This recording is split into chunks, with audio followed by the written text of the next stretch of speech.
I have the pleasure of introducing Anita Randolph as our main speaker today.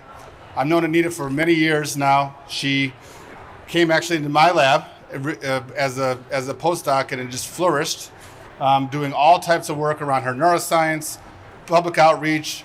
She's became the founding director of Community Engagement Education Hub at my institute, the Masonic Institute, Developing Brain. Turned that into an amazing entity. She's also an assistant professor now in the pediatrics department at University of Minnesota. She's first generation underrepresented minority neuroscientist, and she's focusing on mental health and addiction research. She's done I don't know how many community events. Her energy is unmatched, I would say, by anybody, by far. She's committed to supporting undergraduate work, graduate students. She does community engagement, mentoring, research, academic advising, curriculum development. It's just an amazing style of work. But it's not just here.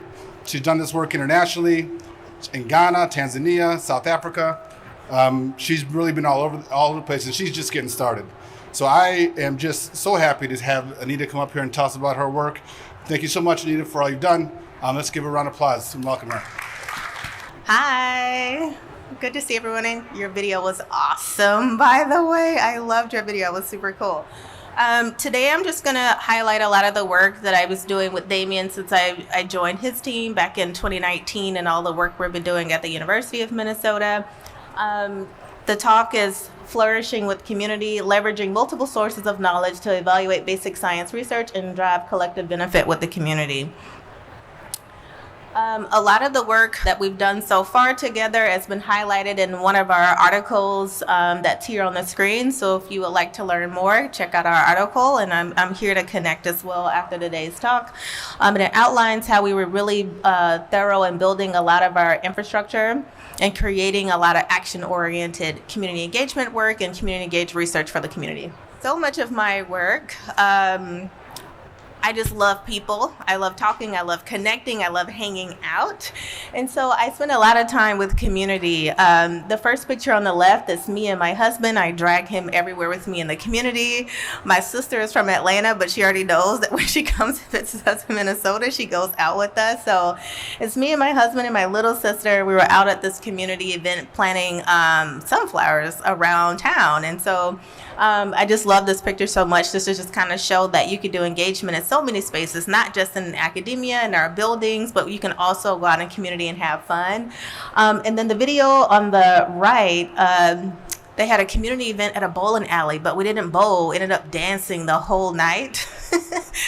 And I looked over, my husband was dancing salsa with like all of the old ladies in the neighborhood, and we were just having a really good time. So I always share this video. It's like, you know, it's not just gardening and academia. It could be in a bowling alley. It could be at a salsa party. We just do so many fun things. And it just speaks to the testament of also leadership at MIDB and Damien, because Damien trusted me so much to just go in the community and just have all of these conversations. So we held over 300 semi-structured focus groups in settings like this. So we would have focus groups in the bowling alleys, at dance parties, at garden shows, on campus, and things like that.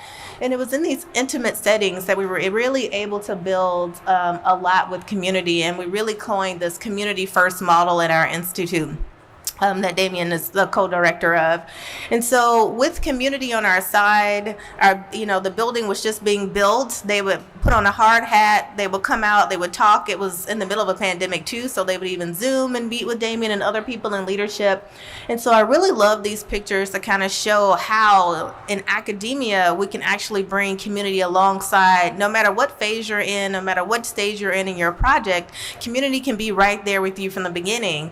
And then with the Masonic Institute for the Developing Brain, it was literally the beginning because there was no building when I first moved there, and they were there building the building alongside with us. And so this is one of my favorite rooms in the building. It is this beautiful mural that was painted by an art teacher in her elementary school class. We have these different quiet rooms that was also thought about by family members and say, hey, we have kids with different developmental disorders. We need a quiet room where be coming to the Institute for doctor's appointments. Or we need a playroom when they do their assessments. Their siblings can have some type of entertainment. Or we need adult changing tables in our bathroom. All of that came from community through this process of just having them involved in the building of the building. So that was something that was very awesome, a great learning experience for me, because in academia, you don't really get to bring community from the beginning with you. So I'm very appreciative of Damien and all the other leadership at the U that allowed community to be building the building with us in real time. And so as we did these 300 focus groups, community really talked with us about so many things. But there's one thing that stood out a lot is they kept saying, where is our space? And we were like, the building is your space. They was like, no. Where's my space without my kids? And we were really confused by that because the Institute is a pediatric clinic. And we were like, well, don't you need your kids in a pediatric clinic? And then we started to come up with creative ways for community members to come and join us in the Institute free of kids and have their own adult time if they so wanted to. And so with that, I coined this program, the Open Doors program, where community can come in and have so many different events. And we have so many different gatherings and social spaces and things like that at the Institute. And so in this, we have this really cool community center that's there that you can check out. It's totally free for the community to come and have whatever event that they want. And we've hosted so many different things. We started hosting Black community gatherings with Angeline Dukes. We've been having a blast there, and this is a lot of pictures from a couple of our different events that we have. We have ice cream socials there. We always have food. We play trivia games. We just have a really big blast. And from there, we expanded our gatherings to include Latinx gatherings because everybody was like, hey, where's my gathering, right? So over the semesters, we've added so many. And then also the community was like, hey, you remember when I said, where's my space? I was serious. And so we hosted an anniversary for a nonprofit in Minneapolis. It's one of my favorite groups. They are a group home for teenage moms who are unhoused. And so if you're unhoused and a teenager and you deliver in the hospital, they don't call CPS, which is a major milestone for us in Minneapolis. I'm very, very proud of that. They call this organization. They come and pick mom and baby up, and mom and baby can stay at this group home for 3 years, and they have everything in house. They have daycare there that's free full time so that moms can go to school. They have social workers to come and help people get birth certificates, social security cards, any type of government assistance. They can do all of that in house there. So I'm very happy that we were able to host organizations like this and really support the community so they can have a really awesome place to have their different anniversaries. And so we also have like back to school drives and all types of fun activities. My favorite is this healing fair that we have. The community wanted sound bathing, which I thought was very nice. And they gave out free massages that day. So this is like an example of like a mostly adult event at a Peds hospital or a Peds like clinical institute. And so this was actually one of my favorite events that was carried out there. And so one of the things that I thought was really interesting and that showed that how connected we were with community is that a lot of the community started to ask for research, which was really shocking. A lot of times in community engagement, we never bring up, I don't bring up the word research. And then it was really awesome that so many of the communities of color, Hmong, Karen, African American, Latinx, Native groups was like, no, Anita, we trust you. We've been hanging out with you a long time. Let's start doing some research. And so one of the first projects that I kind of pulled on is a lot of my work in Africa. I work in a lot of the psychiatric hospitals and the different orphanages, and we do a lot of work through storytelling. And so one of the first things, the Ojibwe Reservation in Minnesota wanted me to collaborate on this project and create this culturally appropriate mental health workbook for their teens on their reservation. So I work with these 3 beautiful women creating these mental health workbook for teens and tweens that is more culturally specific for our Native populations, but anybody can use it. And so we worked with all of the teens there. They voted on the topic. Their topic was anxiety. And they developed these 3 characters, Ashanti, Mina, and Charlie. And so they developed a story. We had a really good time. We created this really awesome comic book. If you guys want a copy of the comic book, talk to me after the talk. I can mail some out for you. But they developed this story and just talking about how many stressors they had at that time, which was going back to school in 2021.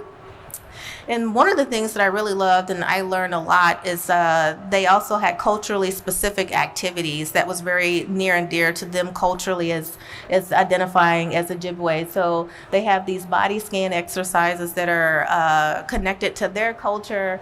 They like to meditate with sound, so they created these meditation activities that are all in this handbook as well. And then we were also very specific on having resources that were culturally specific to them and that they felt comfortable with, and that's what we added into this workbook as well. So this is one of my favorite projects that kind of came from hanging out with community, and it has coloring pages as well. And another thing that we were able to do there was this equity-driven research. In the community, they were having a really hard time with prenatal methamphetamine exposure, which I had no idea was a problem in Minnesota at that time. And I'm super glad that community even brought it up to me as a meth researcher. And so we started working with the school systems, the different health commissioners to try to figure out how do we support our community right now with prenatal methamphetamine exposure. And so we started working with the Adoption Medicine Clinic to develop this whole new line of research for a community. So it's been an awesome experience. It's turned me into a health informaticist, which I never knew it was going to happen. But, you tell community you're going to be a bottom-up researcher and they bring you ideas. You got to figure it out. So this was like one of the first health informatics projects that we started launching at the Institute. And so we have this really awesome ability to take electronic health records and turn it into a researchable database, not just for us researchers, but we also have given it back to the county as well so that they can learn and create new policies and create new F codes and ICD codes that now these kids can actually get services that they weren't actually getting before. So I'm really excited and very proud of this database that was all community driven, 100% community idea. And the last thing I'll talk about is our Minnesota Youth Needs Assessment. This was also another community-driven project. We have a lot of PIs here. These are all community members, and they wanted to create new resources for youth around mental health and substance use. And so we've been out in the community talking to youth and talking to different nonprofit organizations for the past year. And we developed so many fun things. And so here's just a list of the many community partners that we have worked with and just talked about how our work has been community engagement and hanging out is now it's morphing into community engaged research for the first time. So I'm really proud of all of these lists of partners here. I'm just very thankful for their support, thankful for all the leadership support at MIDB to be able to make all of these pivots. And here's a lot of the different assessments and tools that we have co-developed with community over the years. So I'm really proud of that. And I think this is where I'm going to end. They gave me 10 minutes. I wanted to do it all. So there we have it.